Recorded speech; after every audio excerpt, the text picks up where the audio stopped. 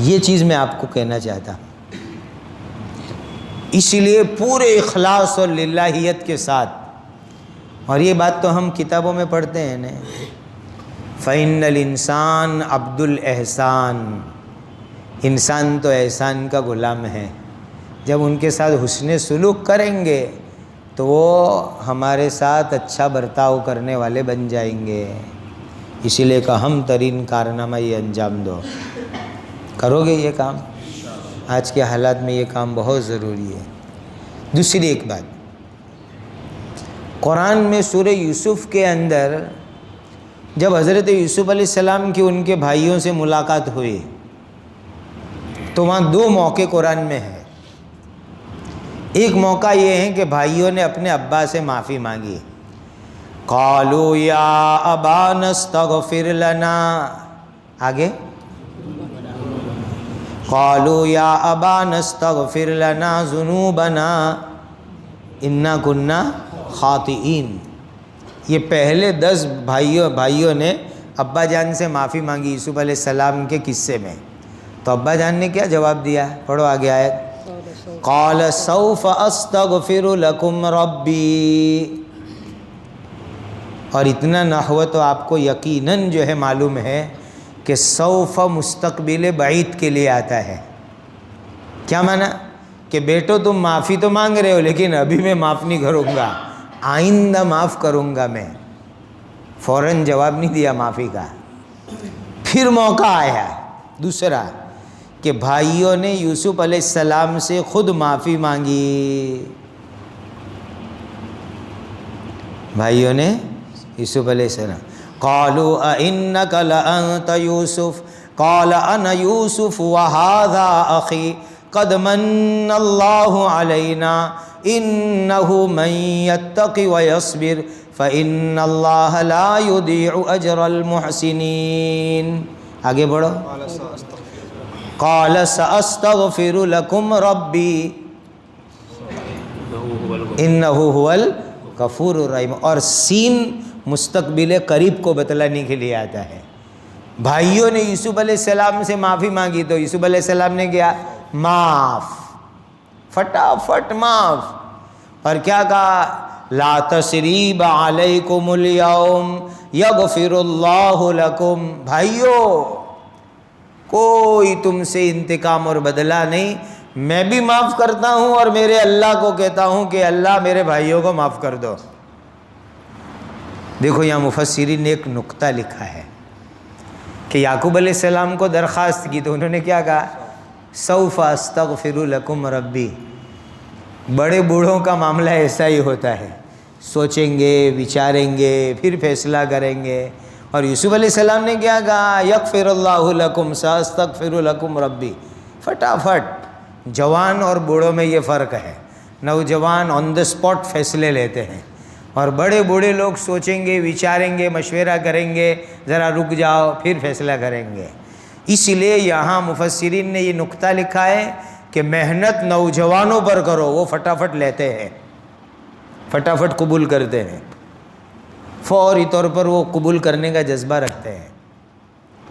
امت کا جوان اس وقت پر پیاسا ہے اور کچھ کرنے کے لیے تیار ہے. دین کا کام، خدمت کا کام، سوشل ورک، رفاہی خدمات کرنے کے لیے تیار ہے، سیوا کے کام. ان کو آپ کی رہبری کی ضرورت ہے. اب نوجوان پر آپ کی محنت لگ گئی تو انشاءاللہ العزیز بہت جلدی یہ محنت اگے گی، بہت جلدی اگے گی ان کے اوپر محنت. اسی لیے جوانوں پہ محنت کرو. ہم ویکیشن کیمپ کرتے ہیں الگ الگ جگہ پر، سورت میں، نوساری میں اور شہروں میں بھی. پہلے 8 دن کے ہوتے تھے، لڑکے لڑکیوں کے سب کے. ابھی 3 دن کے کرتے ہیں، 2-3 چھٹیوں میں، ہر چھٹی میں کرتے ہیں. 1 دن کا بھی پروگرام ہوتا ہے ہمارے یہاں. ترتیب سیکھنے کے لیے میں آپ سب کو دعوت دیتا ہوں، تشریف لائیے. سورت، نوساری، بہت اہتمام سے نوجوان کالج کے لڑکے لڑکیاں. اور اب تو ہم آن لائن بکنگ کا سسٹم کیا ہے، چونکہ یہ لوگ نیٹ پہ زیادہ رہتے ہیں تو آن لائن بھی بکنگ ہوتی ہے. بہت زیادہ بکنگ آن لائن آتی ہے، اس لیے کہ کھانے پینے، قیام طعام کا نظام کرنا ہوتا ہے. تو اس مرتبہ کے اندر پھر اخیر میں ہم نوجوانوں کو کھڑا کرتے تاثرات کے لیے. تو ایک بروڑا یونیورسٹی کا ینگ لڑکا تاثر دینے کے لیے کھڑا ہوا. اس نے کیا کہا کہ جب میں یہ پروگرام میں آیا تو اپنی زندگی کی الجھنیں میرے پاس تقریباً 40 کے قریب تھی.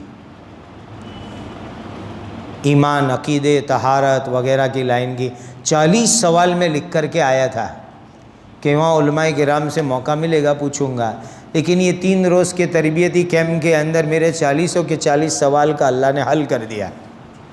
ابھی ایک بھی سوال میرا باقی نہیں رہا اور میں پورے انشراح کے ساتھ جا رہا ہوں یہاں سے. ایسے کئی بچوں کے تاثرات تھے. ایک اور جگہ کی مختصر کارگزاری سنا دوں. ایک جگہ کے اوپر میں نے بیان کیا، حضرت مفتی احمد صاحب دامت برکاتہم کی سرپرستی میں ہمارا وہ سفر تھا تو میں نے بیان کیا. تو میں نے بیان میں وہاں کیا کہا، وہ حدیث سنائی لوگوں کو، نوجوانوں کو، عینانی تزنیان، اذنانی تزنیان، یدانی تزنیان، رجلانی تزنیان والی حدیث. آنکھ کا زنا، کان کا زنا، ہاتھ کا زنا، پیر کا زنا، جو مسلم کی روایت کے اندر ہے. بیان کے بعد بہت سے نوجوان ملنے کے لیے آئے. انہوں نے آ کر کے مجھ کو یوں کہا کہ ہم نے زندگی میں پہلی مرتبہ سنا کہ آنکھ سے پرائی عورتوں کو دیکھنا زنا ہے، ہاتھ سے پرائی عورتوں کو ٹچ کرنا اور نیٹ سے چیٹ کرنا یہ زنا ہے، ان لڑکیوں کے پیچھے جانا چل کے یہ زنا ہے. ہم تو زنا کا مطلب ایک ہی چیز سمجھتے تھے. یہ جب زنا کی ساری قسمیں آج زندگی میں پہلی مرتبہ سنا ہم نے. عینانی تزنیان، اذنانی تزنیان، یدانی تزنیان، پہلی مرتبہ ہم نے سنا. ہم تو یہ سمجھتے تھے کہ یہ تو سب ٹھیک ہے، جائز کام ہے، صرف وہ ایک چیز ناجائز ہے، زنا ہے. میں نے ان نوجوانوں کو شکوہ نہیں کیا ہے، وہ شکوہ نوجوانوں سے نہیں تھا، وہ وہاں کے علماء سے شکوہ تھا. دوسرے دن علماء کی مجلس تھی وہاں کی، تو میں نے وہاں کے موقر علماء کرام کے مجمع کے اندر حضرت کی حاضری میں کہا، حضرات علماء کل رات کا ایک قصہ ہی مجھے سنانا ہے اور کچھ نہیں سنانا، یہ آپ کے یہاں کے نوجوانوں کی بات ہے اور اس کے مجرم آپ لوگ ہو کہ آپ نے آج تک اپنے نوجوانوں کو اس لائن کی رہنمائی نہیں کی۔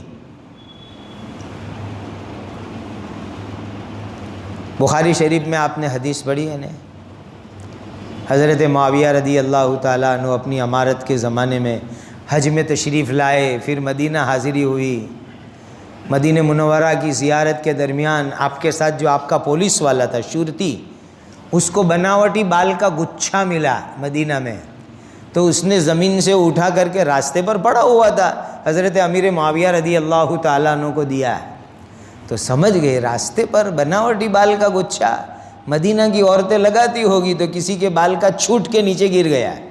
حضور کے زمانے کے بعد، خلافت راشدہ کے بعد، تو فوراً مسجد نبوی تشریف لے گئے حضرت امیر معاویہ، ممبر پر چڑھے، مجمع جمع کیا اور اعلان فرمایا، این علماؤکم، کہاں ہیں تمہارے مولوی لوگ، این علماؤکم، یہ دیکھو کیا ہو رہا ہے مدینۃ الرسول میں۔ یہ کہہ کر کے وہاں کے علماء کو آپ نے تنبیہ فرمائی، حضرت معاویہ رضی اللہ تعالیٰ عنہ نے۔ بھائیو، اس وقت امت کے نوجوان ذہنی ارتداد کا شکار ہے، عملی ارتداد کا شکار ہے۔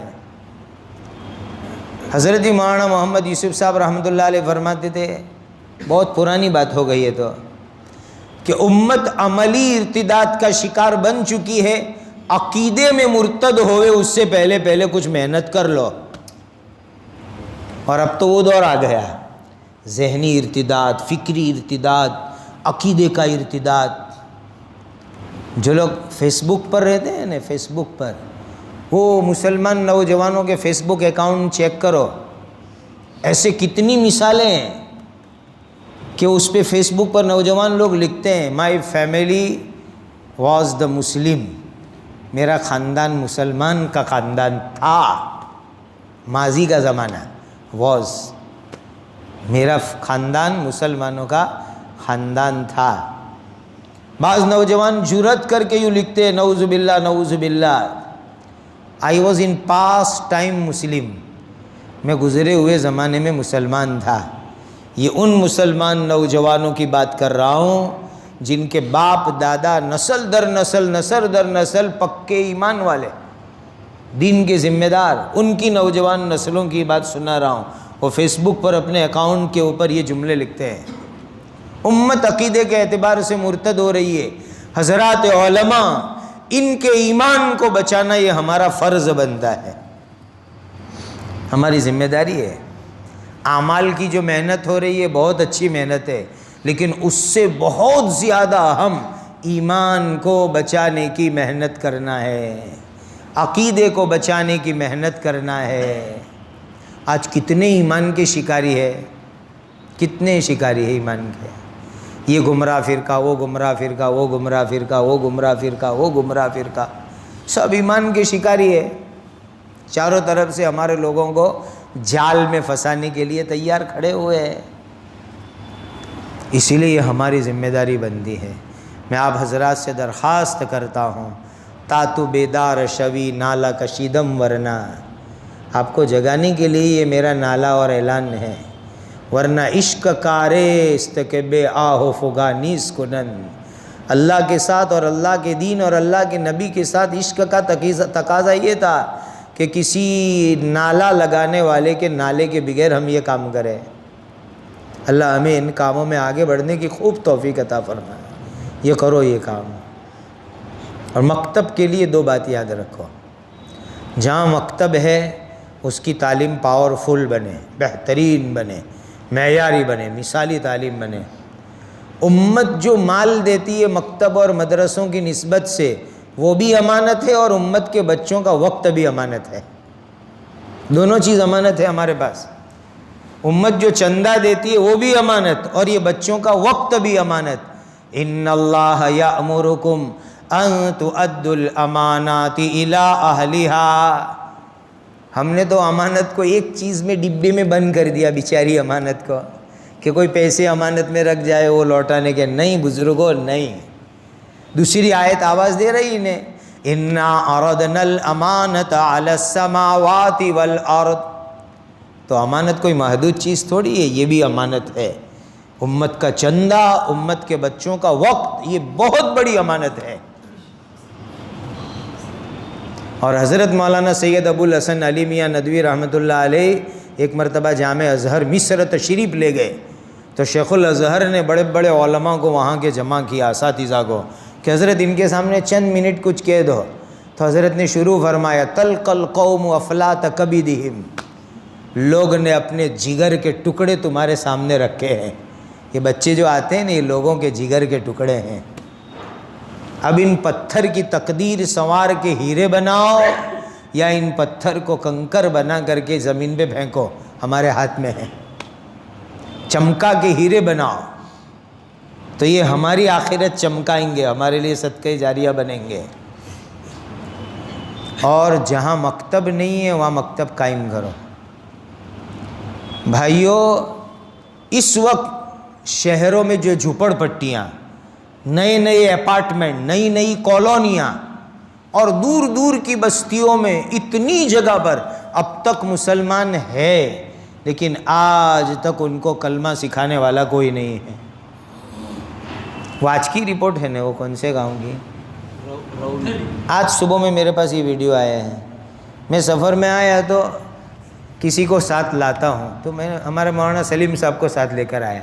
کوئی نیت نہیں تھی کہ میں ان کو مکاتب کی وزٹ کروں، حالانکہ وہ مکاتب کے ہمارے ایکسپرٹ لوگوں میں سے ہیں، ٹرسٹیوں میں سے ہیں۔ کہ یہاں کے قدرتی دل میں خیال آیا کہ اس علاقے میں جو ہمارے 8-9 مکتب چلتے ہیں اس کی ایک وزٹ ہو جائے، جانچ ہو جائے، تو ان کو میں نے حوالے کر دیا تھا۔ تو کل سے بیچارے لگے ہوئے تھے۔ کون سی بستی گئے تھے؟ رولی روپاوٹی، یہ ونتھلی کے قریب ہے، 15 کلومیٹر دور ہے۔ وہاں گئے، وہاں مکتب شروع ہوا اللہ کے فضل سے۔ یہ مولانا اقبال صاحب اور مولانا ابراہیم صاحب دونوں ہمارے بزرگ ہیں، میں ان کے پیچھے پڑا ہوں، صحیح تعبیر کروں، میں ان کے پیچھے 1-2 سال سے پڑا ہوا ہوں کہ ہم 100 مکتب آپ کے یہاں شروع کرنا چاہتے ہیں جہاں آج تک مکتب نہ ہو۔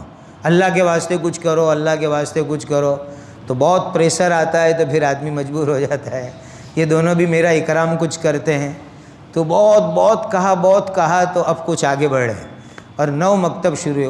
اس گاؤں والوں کا یہ کہنا ہے کہ یہ جملے ہیں وہاں استاد کے، کہ جب سے یہ دنیا قائم ہوئی، ان کے یہ الفاظ ہیں، آج تک کوئی ان کے ایمان اور کلمے اور قرآن کی فکر کرنے والا نہیں آیا۔ پہلی مرتبہ کسی نے آ کر ہم کو کلمہ اور نماز سکھائی، قرآن سکھایا، ایک جھاڑ کے نیچے بیٹھ کر کے وہاں قرآن اور کلمے کی تعلیم ہو رہی ہے۔ ایسی کتنی بستیاں ہیں مسلمانوں کی۔